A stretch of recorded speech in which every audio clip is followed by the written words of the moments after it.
going what we see in the summer and how well he did do at the World Cup, and thought he could have played more, then you'd say yes.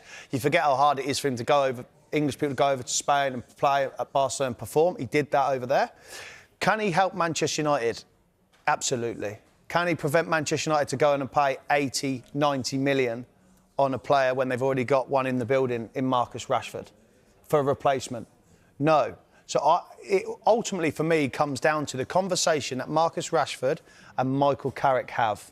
And if Michael Carrick can get across to him what he wants and what he expects, and he believes Marcus Rashford can do that, then I'd expect him to do that. But you saying there's confidence from Manchester United that you're going to move him on for 26 million, that's absolutely cheap, doesn't it? Yeah, that's because of his wages.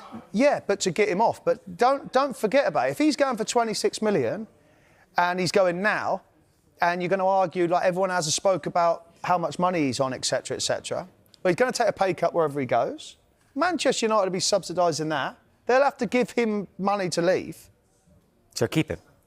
Yes, because for me, I think you keep him because you don't go and replace Marcus Rashford. How much are you going to have to pay in this market? 70, 80 million?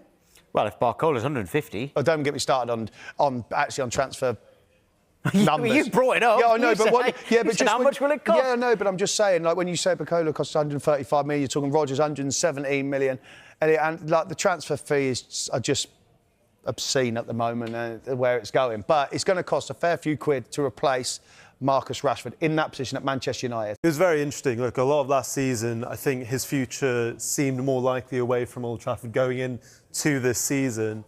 That has obviously changed. Barcelona didn't take up the option to sign him on a permanent basis. I think there were different reasons for that. I spent a few days with the Barcelona camp when they took on Birmingham over the weekend, but a few days before that. And I asked Hansi Flick himself why they didn't take up the option. And he even admitted he misses Rashford. The team he's sensing is missing Rashford. They all appreciate his free kick against Real Madrid, which all but secured the La Liga title. But essentially, they chose to go for Anthony Gordon instead from Newcastle. Now, Marcus Rashford is a great asset to Manchester United if they can get him back to the level he showed after the Qatar World Cup.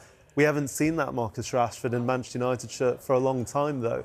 We saw him at the World Cup have glimpses, but I also think we saw aspects of his game that maybe previous managers haven't appreciated. You know, the defensive side of the game, which is maybe why Barcelona didn't end up pursuing him long term. As I understand it, he is more likely to be a Manchester United player after deadline day, and we can expect to see him in a Manchester United shirt very soon. I think him and Kobbie Mainoo, expected to join the team the next week or two, should see him in Dublin when they take on Leeds next week.